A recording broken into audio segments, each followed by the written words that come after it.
America के राष्ट्रपति Joe Biden की उम्मीदवारी की रेस कमजोर पड़ रही है। तो आज इसी मुद्दे पर हम बात करेंगे सच की पड़ताल में। मैं हूं नगमा। तो सवाल बड़ा अमेरिका में इन दिनों ये है कि क्या राष्ट्रपति जो बाइडेन एक बार फिर से पूर्व राष्ट्रपति डोनाल्ड ट्रंप को शिकस्त देने में कामयाब होंगे, और उससे बड़ा सवाल ये कि क्या वो उम्मीदवार भी बन पाएंगे, क्योंकि अमेरिका में ये चर्चा अभी जारी है और बाइडेन समर्थक धीरे धीरे अपने नेता से नाउम्मीद हो रहे हैं। जो बाइडेन की उम्मीदवारी को कमजोर करती जो सबसे तीखी टिप्पणी आई है वो है मशहूर हॉलीवुड एक्टर जॉर्ज क्लूनी की। जॉर्ज क्लूनी डेमोक्रेटिक पार्टी के एक अहम फंड रेजर हैं और उनकी डेमोक्रेटिक पार्टी में अच्छी पैठ है। तो जॉर्ज क्लूनी ने न्यूयॉर्क टाइम्स में एक लेख लिखा है जिसमें वो लिखते हैं कि मैं जो बाइडेन को अपना दोस्त मानता हूं और उन पर विश्वास करता हूं, लेकिन एक लड़ाई जो वो नहीं जीत सकते वो है वक्त से जंग। जॉर्ज क्लूनी का जिक्र याद दिलाता है कि अमेरिका के सार्वजनिक जीवन के कई मशहूर लोग धीरे धीरे अब बाइडेन के विरोध में सामने आ रहे हैं।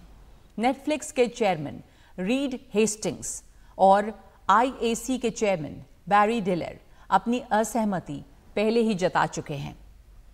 दरअसल बाइडेन और ट्रंप के बीच जो पहली प्रेसिडेंशियल डिबेट हुई उसके बाद ही तेजी से बाइडेन की रेटिंग गिरी है, क्योंकि इस डिबेट में उनका प्रदर्शन काफी बुरा रहा और उन्होंने खुद इस बात को माना। उससे डेमोक्रेट्स भी इस शक में हैं कि बाइडेन क्या ट्रंप के खिलाफ जीत पाएंगे या फिर मजबूत दावेदारी पेश कर पाएंगे। और जॉर्ज क्लूनी का ये आर्टिकल, ये लेख ये भी दिखा रहा है कि हॉलीवुड का समर्थन अब बाइडेन के साथ नहीं है। तो धीरे धीरे उनसे अपील की जा रही है कि वो रेस से, राष्ट्रपति पद की रेस से बाहर आ जाएं। इस अपील में उनके साथी और समर्थक भी शामिल हैं। 10 डेमोक्रेट सांसद खुलकर बाइडेन की उम्मीदवारी का विरोध कर रहे हैं। इनमें न्यूयॉर्क के पैट रायन, टेक्सास के लॉयड, वर्मोंट के पीटर वेल्च जैसे कई सांसद शामिल हैं। धीरे धीरे ऐसे विरोधियों की तादाद भी बढ़ रही है। चक शूमर, हकीम जेफरीज और नैन्सी पेलोसी जैसे डेमोक्रेट उनकी उम्मीदवारी के खिलाफ हैं। बल्कि नैन्सी पेलोसी ने ये साफ किया है कि खुद सोचना चाहिए बाइडेन को कि क्या वो इस रेस में रह सकते हैं, लेकिन साथ साथ ये भी कहा कि अभी इस विरोध को जताने का समय नहीं है, चूंकि नेटो का सम्मेलन वहां पे चल रहा है। तो ये विरोध एक ऐसे वक्त में हो रहा है जब वॉशिंगटन में ये हाई प्रोफाइल नेटो शिखर सम्मेलन हो रहा है।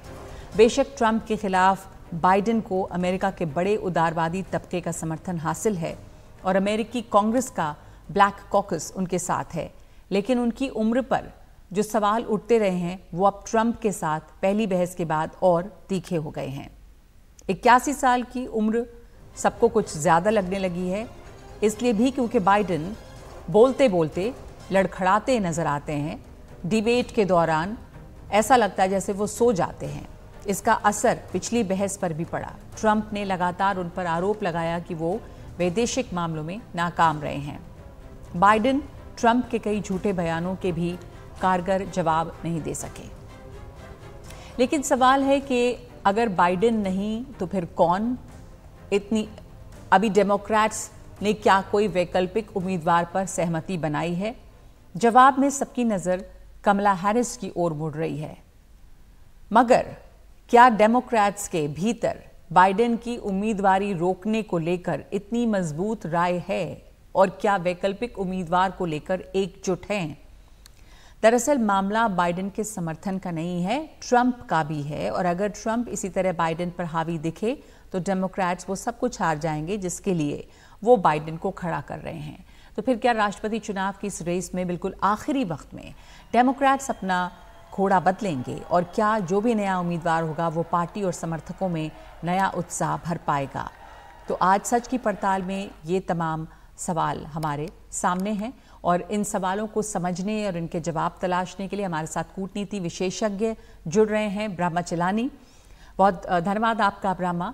अमेरिका में जो कुछ इन दिनों हो रहा है, और अब जॉर्ज क्लूनी का जो आर्टिकल है न्यूयॉर्क टाइम्स में, उसके बाद ये लगता है कि हॉलीवुड जो बहुत महत्वपूर्ण है पार्टी की फंड रेजिंग के लिए, और खुद जॉर्ज क्लूनी जो डेमोक्रेट्स के बहुत बड़े समर्थक हैं, जब वो ये खुलकर लिखते हैं और दूसरे लोगों से भी अपील करते हैं कि अपनी राय साफ तौर पर रखें एक ऐसे वक्त में जब वहाँ नेटो का शिखर सम्मेलन चल रहा है, तो ये बाइडेन की उम्मीदवारी को बहुत बड़ा झटका मानते हैं आप? झटका तो है, क्योंकि जब से ये डिबेट हुई तब से ये झटका लगा है बाइडेन के कैंडिडेसी पर। मगर जो इश्यूज अब लोग रेज कर रहे हैं कि एक तो बाइडेन काफ़ी ओल्ड हो गए हैं, दूसरा उनका जो मेंटल डिक्लाइन है वो काफ़ी एविडेंट हो गया है। ये जो दोनों बातें कोई नई बातें नहीं हैं। पिछले 4 साल से बाइडेन का मेंटल डिक्लाइन दिखाई दे रहा है। जब वो प्रेसिडेंशियल रेस में जी।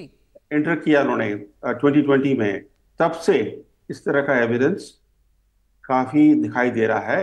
जब राष्ट्रपति बने 2021 में, उसके 2 महीने के अंदर अपने जहाज में जा रहे थे ऊपर, एयरफोर्स वन, तो स्टेयर्स पे 3 बारी वो गिरे, 3 बारी। तो ये जो मेंटल डिक्लाइन हम देख रहे हैं 4 साल से, अमेरिकन मेन स्ट्रीम मीडिया ने इसको कवर नहीं किया, बल्कि इसको इग्नोर किया और एक तरह से कवर अप किया। तो सवाल ये उठता है कि अब लोग बाइडेन के खिलाफ क्यों हो रहे हैं। ये बड़ा इंपॉर्टेंट इश्यू है।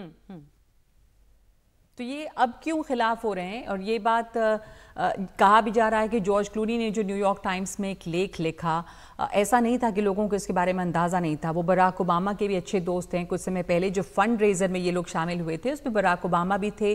जो फंड रेजर हुआ था डेमोक्रेटिक पार्टी के लिए, बाइडेन की कैंपेन के लिए, उसमें जॉर्ज क्लूनी शामिल थे। और ये भी तमाम आर्टिकल्स आए हैं कि ओबामा को भी मालूम था कि क्लूनी की क्या राय है इस बारे में, तो वो पहले खामोश रहे, अब वो सामने आए हैं।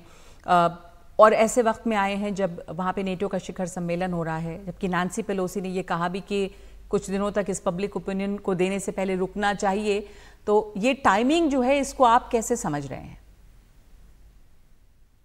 जब डिबेट हुई 27 जून को, उसके काफी समय पहले 2 महीने से जो ओपिनियन पोल्स हुए थे, उसमें बाइडेन के रेटिंग्स गिर रहे थे काफी शार्पली। तो डिबेट के पहले ये दिखाई दे रहा था कि ट्रम्प इलेक्शन जीतेंगे इस बारी, और बाइडेन का चांस कमजोर है, काफी कमजोर, काफी गिर रहा है। तो ये असली बात थी कि जो अमेरिकन इस्टेब्लिशमेंट है, जो डीप स्टेट है अमेरिका का, वो नहीं चाहता कि ट्रम्प दोबारा व्हाइट हाउस में आए। तो ट्रम्प को डिफीट करने के लिए वो पूरी कोशिश कर रहे हैं। तो 4 साल से उन्होंने बाइडेन का जो मेंटल डिक्लाइन है उसको इग्नोर किया, क्योंकि बाइडेन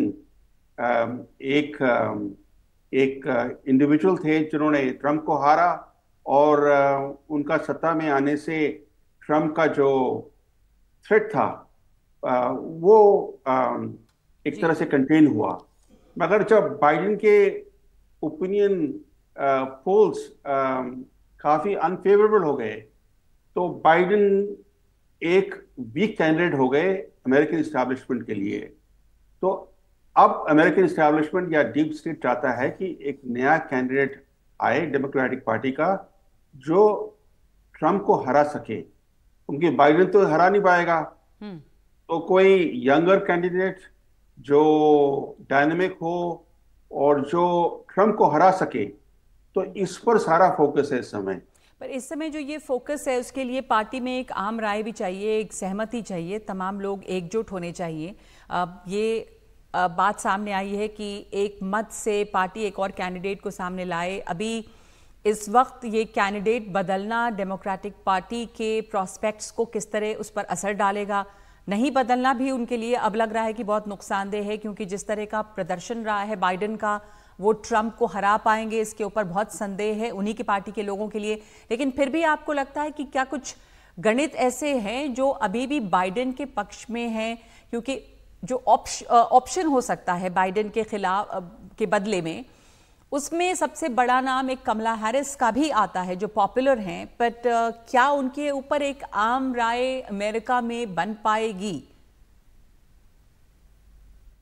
एक तो है कि डेमोक्रेटिक पार्टी में डीप डिविजन्स हैं इस समय। आधी पार्टी बाइडेन को सपोर्ट कर रही है आज भी, और करीब आधी पार्टी बाइडेन को कह रही है कि आप प्रेसिडेंशियल रेस से हट जाइए।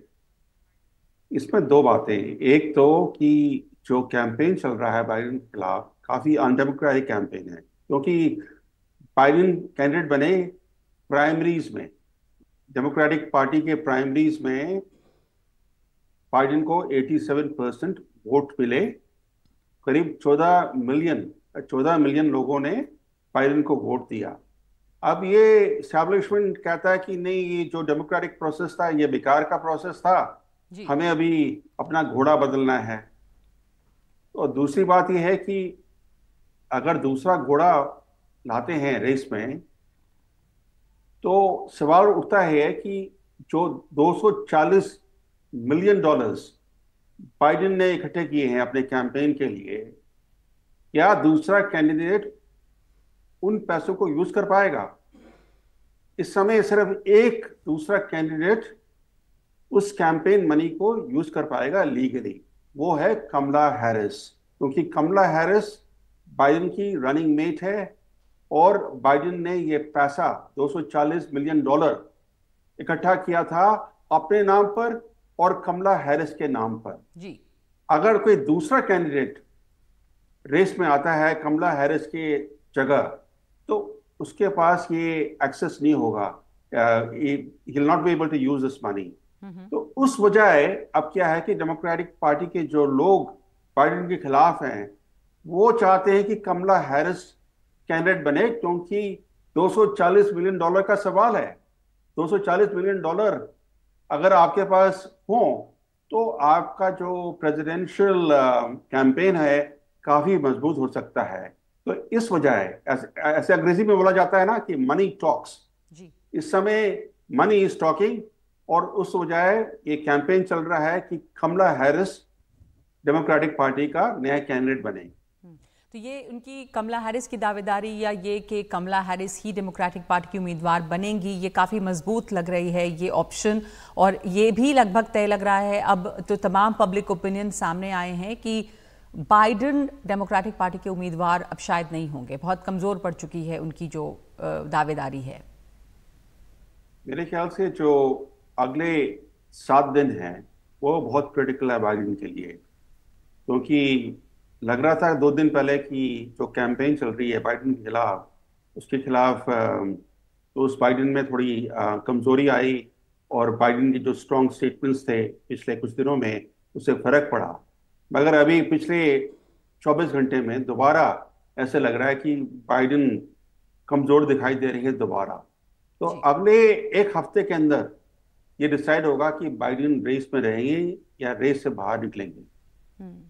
तो अगला एक हफ्ता जो है वो इसके लिए काफ़ी महत्वपूर्ण है देखने के लिए। उनकी जो दावेदारी है वो कमज़ोर दिख रही है दिनों दिन। धन्यवाद आपका ब्रह्मा चलानी हमारे साथ जुड़ने के लिए। अमेरिका की राजनीति में इस वक्त काफ़ी हलचल है।